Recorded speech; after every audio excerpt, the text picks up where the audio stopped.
The holidays are always the best time to buy a new laptop because not only are you seeing new models hit the market, you're also going to get the best deals. Hi everybody, it's Andy Barrar, aka Handy Andy, your DIY tech guy. And today we're doing a review for Best Buy's blog on the ASUS VivoBook 15. This is really a middle-of-the-road, mid-range laptop that's going to really get all the kind of work you need to get done, whether you're working from home or for school. So sit back, relax, and let's begin this review by looking under the hood to take a look at the specs. So the model that I'm reviewing here today has an Intel Core i5 processor, 16 gigabytes of DDR4 RAM, 512 gigabytes of SSD storage, and 32 gigabytes of Intel Optane memory. Now there's also a Wi-Fi 6 card on here, so it's going to be able to support the new AX wireless standard, also known as Wi-Fi 6, which is nice because we've seen the Wi-Fi 6 routers hit the market. Now we're seeing the devices that could use that new wireless standard. So that is a really good point about this laptop and something you should look for in a new laptop. You want to make sure you future-proof your purchase. Out of all the different specs, I think the one that really sticks out for me is the 16 gigabytes of DDR4 RAM because let's put it this way.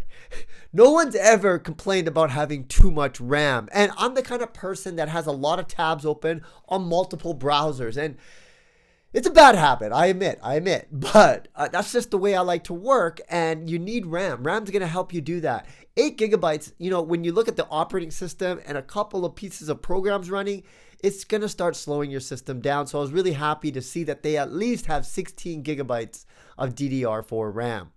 Well, now that we've kind of looked under the specs, let's go ahead and take a closer look at the design.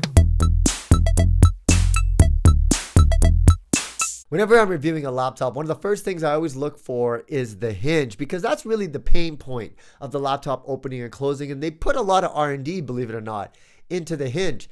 ASUS actually has something called the ErgoLift design, and basically what that does is has the monitor sit on the surface and the chassis is slightly elevated at a 3 degrees tilt. What that means is it makes it for an easier typing experience, and from my experience I felt that it was a nice typing experience. The keyboard and trackpad is nice. I like the keys. It feels very comfortable, but I do have an ASUS laptop, so I'm familiar with their keys. The trackpad was nice. It's big. It's got a fingerprint scanner on the top right, which is great for unlocking your laptop without having to put the PIN code. But the favorite thing I liked about the keyboard design was the fact that it has a numeric pad on the right, because when you don't have a numeric pad, then you realize just how much you want one. And the fact that they were able to put it in the laptop is a really nice feature. I would have liked a little bit more space between the keys and the numeric pad, just so you could kind of tell, like especially with the standard keyboard, they had that space. But still, it was pretty nice to enter numbers. My hands got used to it pretty quickly. So that was another nice feature. Now, continuing our look at the design of the VivoBook 15, let's go ahead and take a closer look at the display.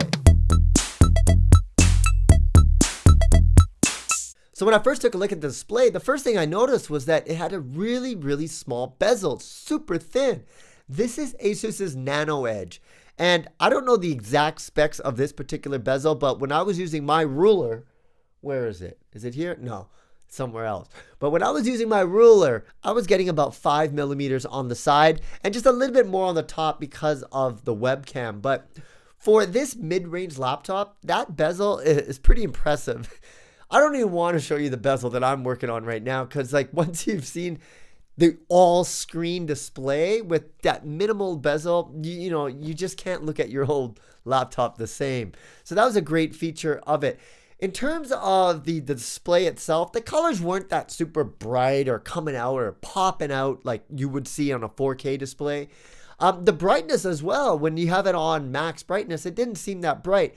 But the thing is, I don't even put my laptop on brightness high because I don't want to strain my eyes. So it wasn't really a big issue. You're not going to get like an amazing display with this laptop, but it's going to help you look at spreadsheets, watch Netflix. If you're really picky about colors, then you should probably look at something else. But for the majority of people, I think this will be just fine. Continuing our look at the display, let's go ahead and take a closer look at the ports that are available on the ASUS VivoBook 15. If you've been shopping for a laptop, you know that they're getting thinner and thinner, and one of the sacrifices these manufacturers do is they take away ports.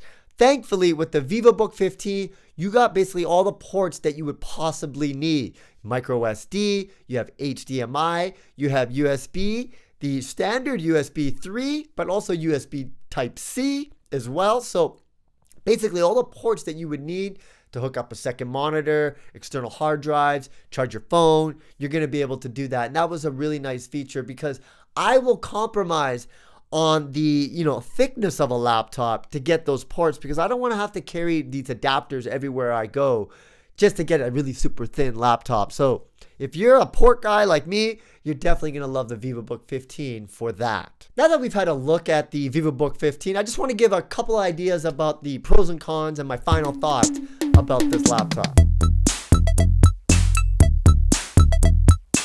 If this laptop were a vehicle, it would be a minivan. You're not buying it to keep up with the Joneses. You're buying it to get work done. So if you're working from home and you needed to upgrade your laptop for, say, for just work purposes or school, this is something that's going to do the job. Now, if you can get a good deal on this during the holidays, then I highly recommend you purchase it. The battery life was not spectacular. I think I had it on at max and I was getting about maybe 6-7 hours before I plugged it in.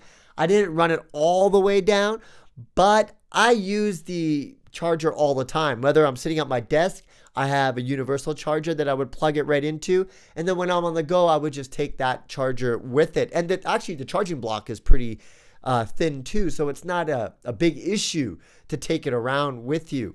So all in all, I think this laptop would probably fit the bill for most people.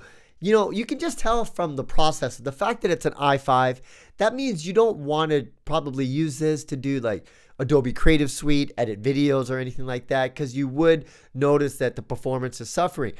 But if you're doing your standard word processing, you're doing online research or what have you, this is going to totally fit the bill. You could probably get a good price point on this during the holidays as well. So it's something you definitely want to take a look at. Well, I hope you enjoyed this review of the ASUS VivoBook 15. If you like this review, please like this video and leave a comment below and I'll get back to you. And don't forget, you can find more information about me on my website, handyandymedia.com, or of course on all these social links. Once again, it's Andy Barrar, aka Handy Andy, with this Best Buy blog video review of the ASUS VivoBook 15. We'll see you again next time. Bye for now.